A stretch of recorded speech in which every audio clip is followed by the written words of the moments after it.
नंदा आंगन में स्टूल पर बैठ गई। लाओ पर जाए, साग के पत्ते दे दो, काट देती हूँ। शाम के लिए आपकी मदद हो जाएगी। अभी ससुराल से आई और मैके में भी लग पड़ी काम करने। रहने दे, मैं कर लूँगी, सुमिता ने कहा, पर वाक्य समाप्त होने से पहले ही एक पुट और लग गया संग में।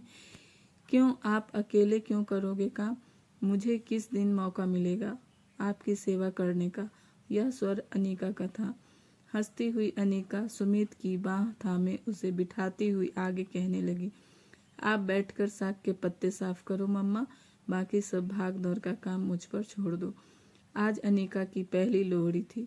कुछ महीनों पहले ब्याह कर आई अनिका घर में ऐसे घुल मिल गई थी, जब कोई सुमिता से पूछता कि कितना समय हुआ और बहू को घर में आए तो वह सोच में पड़ जाती। लगता था जैसे हमेशा से ही अनिका इस घर में समाई हुई थी। तुम्हें यहाँ मोहल्ले का क्या पता बेटा, आज सुबह ही तो पहुंची हो दिल्ली। कल शाम तक तो ऑफिस में बिजी थे तुम दोनों। उसे देख लो, अमन कैसे सोया पड़ा है अब तक। अपने बेटे की ओर इशारा करते हुए सुमिता हंस पड़ी। मायके में तो सभी को नींद आती है। नंदा ने भतीजे की टांग खिंचाई की। अमन का जॉब काफ़ी डिमांडिंग था। शादी के बाद वह सिर्फ त्योहारों पर ही घर आ पाया, मगर अनिका कई बार अकेले ही वीकेंड पर बस पकड़कर आ जाती। सुमिता मन ही मन गदगद हो उठती। 1.5-2 दिनों के लिए बहू के आ जाने से उस घर का आंगन महक उठता। लगता मानो अनिका के दिल्ली लौट जाने के बाद भी उस घर की गंध आंगन में मंडराती रहती। लेकिन साथ ही सुमिता के दिल को आशंका के बादल घेर लेते कि कहीं अमन के शादी के तुरंत बाद अकेले वीकेंड बिताने पर यह विचार न आ जाए कि घर वाले कैसे सेल्फिश हैं, अपना सुख देखते हुए बेटे बहू को एक साथ रहने नहीं देते। उसके समझाने पर अनिका उल्टा उसे ही समझाने लगती, मम्मा हम दोनों की खुशी और इच्छा से यहाँ आती हूँ। इस घर में आकर मुझे बहुत अच्छा लगता है। आप नाहक ही परेशान हो जाती हैं। सास बहू के नेह बंधन में के जितने श्रेय की हकदार अनिका है, उससे अधिक सुमिता। हर माँ अपने बेटे के लिए लड़की ढूंढते समय मन में अनेक सपने बुनती है। नई बहू से हर परिवार की कितनी ही अपेक्षाएं होती है। उसे नए रिश्तों में ढालना होता है। परिवार की परंपरा को केवल जानना ही नहीं, अपनाना भी होता है। हर रिश्ता उसे अपनी कसौटी पर कसने को तत्पर बैठा होता है। ऐसे में नए परिवार में आई एक लड़की को यह अनुभूति देना कि यह घर उसका अपना है, उसके आसपास सहजता से लवरेज भावना का घेरा खींचना कोई सरल कार्य नहीं। सुमिता ने कभी अनिका को अपने बाध्य परिवेश के अनुकूल ढालने को बाध्य नहीं किया। वह तो अनिका स्वयं ही ससुराल में हर वह कार्य करती, हर वह रस्म निभाती जिसकी आशा एक बहू से की जा सकती है। जब भी आती अपनी सास के लिए कुछ न कुछ उपहार लाती। सुमिता भी उसके लाड करने का कोई मौका न चूकती। सुमिता के पति अशोक चुहल करते, बहू की जगह बेटी घर ले आई हो और वह भी ब्राइब देने में माहिर। आज पहली लोहड़ी के मौके पर कई रिश्तेदार आमंत्रित थे। आस पड़ोस के सभी जानकार भी शाम को दावत में आने वाले थे। आंगन के चारों ओर लाल हरा टेंट लगा रहा था। जनवरी की ठंड में उधरी छत को ढकने हेतु लाइटों की झालर बनाई गई थी। आंगन के बीचों बीच सूखी लकड़ियां रखवा दी थी। आज के दिन और सुमिता अनिका के लिए सोने का हार खरीद कर लाई थी, जो उसे शाम को तैयार होते समय उपहार स्वरूप देने वाली थी। तो दूसरी ओर अनिका सास के साथ साथ सभी रिश्तेदारों के लिए तोहफे लाई थी। शाम की तैयारी में अनिका अपनी कलाई में सजे चूड़ों से मेल खाती गहरे लाल रंग की नई सलवार कमीज व अमृत साड़ी फुलकारी काम की रंग बिरंगी चुन्नी पहनकर आई तो सुमिता ने स्नेह भरा दृष्टिपात करते हुए उसके गले में सोने का हार पहना दिया। प्यार से अनिका सुमिता के गले लग गई। फिर उससे पूछते हुए अनिका रिश्तेदारों से आने के साथ पैरी पौना करते हुए उन्हें उपहार थमाने लगी। सभी बेहद खुश थे। हर तरफ सुमिता की इतनी अच्छी बहू मिलने की चर्चा हो रही थी। शाम को कार्यक्रम प्रारंभ हुआ। आंगन के बीच आग जलाई गई। सभी लोगों ने उसमें रेवड़ी, मूंगफली, गेहूं की बालियां आदि डालकर लोहड़ी मनाना शुरू किया। नियत समय पर ढोली भी आ गया। आज की तरह प्लास्टिक वाला ढोल तो नहीं लाया ना? चमड़े की ढोल है न तेरा? अशोक ने ढोली से पूछा। भाई, जो बात चमड़े की लय और थाप में आती है वह प्लास्टिक में कहाँ? फिर तो ढोली ने सबसे चहेते धुन लाल बजानी शुरू की और सभी थिरकने लगे। शायद ही किसी के पैर रुक पाए थे। नाच गाना भांगड़ा टप्पे होते रहे। कुछ देर पश्चात एक और लगा कोल्ड ड्रिंक। रस काउंटर भी खुल गया। घर और पड़ोसी के मर्द वहां जाकर अपने लिए कोल्ड ड्रिंक लेकर आने लगे। घर की स्त्रियां सबको खाना परोसने में व्यस्त हो गई। अनिका आगे बढ़ चढ़कर सबको हाथ से घुटा गर्मा गर्म सरसों का साग और मिस्सी रोटी परोसने लगी। किसी की थाली में घी का चमचा उड़ेलती, किसी तो कहीं गुड़ की डली रखती। अनिका देर रात तक परोसती बटोरती, झूठी थालियां उठाती। मध्यरात्रि के बाद अधिकतर मेहमान अपने अपने घर लौट चुके थे। दूसरे शहरों से आए और कुछ मेहमान घर पर रुक गए थे। घर की छत पर अमन ने गद्दे और सफेद चादरों का इंतजाम करवा दिया था।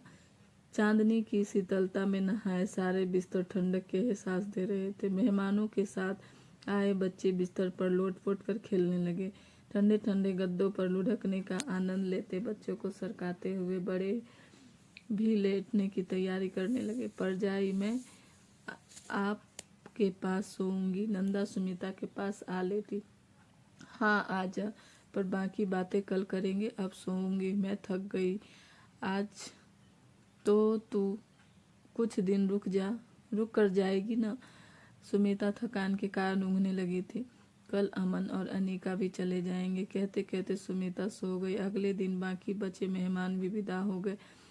दिन के बस से अमन और अनिका भी चले गए। मम्मा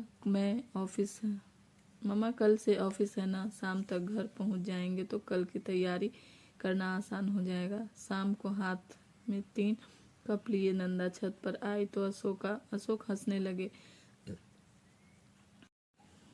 तुझे अब भी शाम के चाय का टाइम याद है? लड़कियां भले ही मायके से विदा होती है वीर जी, पर मायका कभी उनके दिल से विदा नहीं होता। नंदा की इस भावनात्मक टिप्पणी पर सुमिता ने उठकर उसे गले लगा लिया। चाय पीकर अशोक वॉक पर चले गए।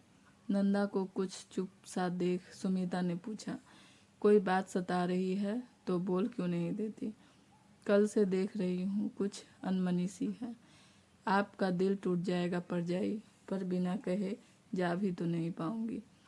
आपको तो पता है कि विम्मी की नौकरी लग गई है, इसी कारण वह इस फंक्शन में भी नहीं आ सकी और जवान बेटी को घर पर अकेला कैसे छोड़े, इस वजह से उसके डैडी भी नहीं आ पाए। नंदा ने अपनी बेटी विम्मी के ना आने का कारण बताया तो सुमिता बोली, मैं समझती हूँ नंदा, मैंने बिल्कुल बुरा नहीं माना। कितनी बार अमन नहीं आ पाता है। वह तो शुक्र है कि अनिका हमारा इतना ख्याल रखती है कि अक्सर हमारे पास आ जाया करती है। मेरी पूरी बात सुन लो। नंदा ने सुमिता की बात बीच में ही काट दी। विम्मी को नौकरी लगने पर ट्रेनिंग के लिए दिल्ली भेजा गया। कंपनी के गेस्ट हाउस में रहना था। ऑफिस की बस लाती व ले जाती। ऑफिस के पास ही के एक IT पार्क में था।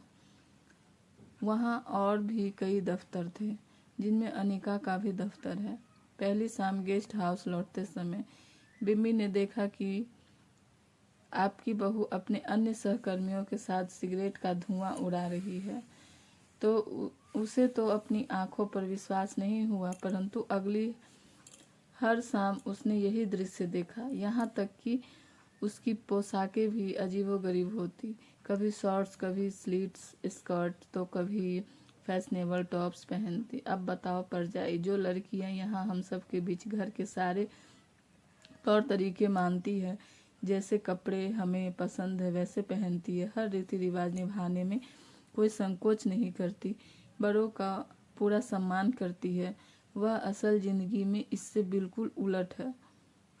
माफ़ करना परजाई, आपकी बहू को रस्म निभाना तो आता है पर रिश्ते निभाना नहीं। आपकी बहू आपको बेवकूफ़ बना रही है। अब तक धुंधलका होने लगा था। शाम के गहराने के साथ मच्छर भी सिर पर मंडराने लगे। सुमिता ने तीनों कप उठाए और घर के भीतर चल दिए। नंदा भी चुपचाप उसके पीछे हो ली। संवाद के धागे का कोना अब भी उनके बीच लटका हुआ झूल रहा था, लेकिन उसका आखिरी छोर सुमिता को जनवरी की ठंड में भी ऐसे आहत कर रहा था मानो वह जेठ भी की भरी दोपहरी में नंगे पत्थर से बने आंगन में दौड़ रही हो। नंदा की इन बातों से तो दोनों के बीच धुआं फैल गया, लेकिन इस धुएं को छांटना भी आवश्यक था। रात का खाना बनाते समय सुमिता ने फिर बात आरंभ की। याद है नंदा, पिछले वर्ष तुम्हारे वीर जी और मैं हॉलीडे मनाने यूरोप गए थे। वह मेरे लिए एक यादगार भ्रमण था, इसलिए नहीं कि मैंने यूरोप घूमा, बल्कि इसलिए कि इस ट्रिप ने मुझे जीवन जीने का नया नज़रिया सिखाया। हमारे साथ कुछ परिपक्व तो कुछ नवविवाहित जोड़े भी थे जो अपने हनीमून पर आए थे। पूरा ग्रुप एक साथ एक ही मर्सिडीज बस में घूमता। हम सब साथ खाते पीते फोटो खिंचाते। वहाँ बस में एक दूसरे जोड़ों को आगे पीछे बैठे हुए मैंने एक नई बात नोट की। आजकल के दंपत्ति हमारे ज़माने से काफ़ी अलग है। आजकल पति पत्नी के बीच हमारे ज़माने जैसा सम्मान का रिश्ता नहीं, बल्कि बराबरी का नाता है। हमारे ज़माने में पति परमेश्वर थे, जबकि आज के ज़माने में पति पार्टनर है। आज के पत्नी पूरे हक से पति के पीठ पर धौर भी जमा सकती है और लार में आकर उसके गाल पर चपत भी लगा सकती है। इसके लिए उसे एकांत की खोज नहीं होती। वह सारे समाज के सामने भी अपने रिश्तों में उतनी ही उन्मुक्त है जितना अकेले में। झूठ नहीं कहूँगी नंदा, पहले पहल तो मुझे काफ़ी अजीब लगा यह व्यवहार। अपनी मानसिकता पर इतना गहरा प्रहार मुझे डगमगा गया। पर फिर जब उन लड़कियों से बातचीत होने लगी तो मुझे एहसास हुआ कि आजकल के बच्चों का खुलापन अच्छा ही है जो अंदर है, वही भावना बाहर भी है। कहते तो हम भी हैं कि पति पत्नी गृहस्थ के पहिए हैं, बराबरी का स्तर पर खड़े, पर फिर भी मन के भीतर पति को अपने से श्रेष्ठ मान ही बैठते हैं। परंतु आजकल की लड़कियां कार्य दक्षता में लड़कों से 20 ही है, 19 नहीं। तो फिर उन्हें उनका जीवन उनके हिसाब से जीने पर पाबंदी क्यों? जब हम अपने बेटों को नहीं रोकते तो बेटियों बहुओं पर लगाम क्यों कसे? यूरोप जाकर मैंने जाना कि सबको अपना जीवन अपनी खुशी से जीने का अधिकार मिलना चाहिए। किसी को भी दूसरे पर अंकुश लगाने का अधिकार ठीक नहीं। पारिवारिक सानिध्य से ऊपर है क्या भला? यदि परिवार की खुशी के लिए अनिका हमारे हिसाब से ढल कर रहती है तो हमें उसकी आभारी होना चाहिए। फिर अपनी निजी जिंदगी में वह जो करती हो वह उसके और अमन के बीच की बात है। हमारे परिवार की रस्में निभाने के पीछे उसका अभिप्राय रिश्ते निभाने का ही है, वरना क्यों वह वे सब काम करती जिनमें शायद उसे विश्वास भी नहीं। जो बातें तुमने मुझे आज बताई मैं पहले से जानती हूँ। अनिका ने मुझे अपने फेसबुक पर फ्रेंड लिस्ट में रखा हुआ है और आजकल की पीढ़ी चोरी छुपे कुछ नहीं करती, जो करती है डंके की चोट पर करती है। मैंने उसकी फ़ोटो देखी जिनमें उसके हाथ में सिगरेट थी तो कभी बियर, अमन भी साथ था। मैं यह नहीं कहती कि ये आदतें अच्छी हैं, पर यदि अमन को छूट है तो अनिका को भी है। हाँ, परिवार वृद्धि के बारे में विचार करने से पहले वे दोनों इन आदतों से तौबा कर लेंगे। इस विषय में मेरी उनसे बात हो चुकी है और दोनों ही सहर्ष सहमति भी दे दी है। ये उनके व्यसन नहीं, शायद पीयर प्रेशर में आकर या सोशल सर्कल में जुड़ने के कारण शुरू की गई आदतें हैं। सुमिता अपने बच्चों की स्थिति सुगमता पूर्वक कहे जा रही थी और नंदा सोच रही थी कि केवल आज की पीढ़ी ही नहीं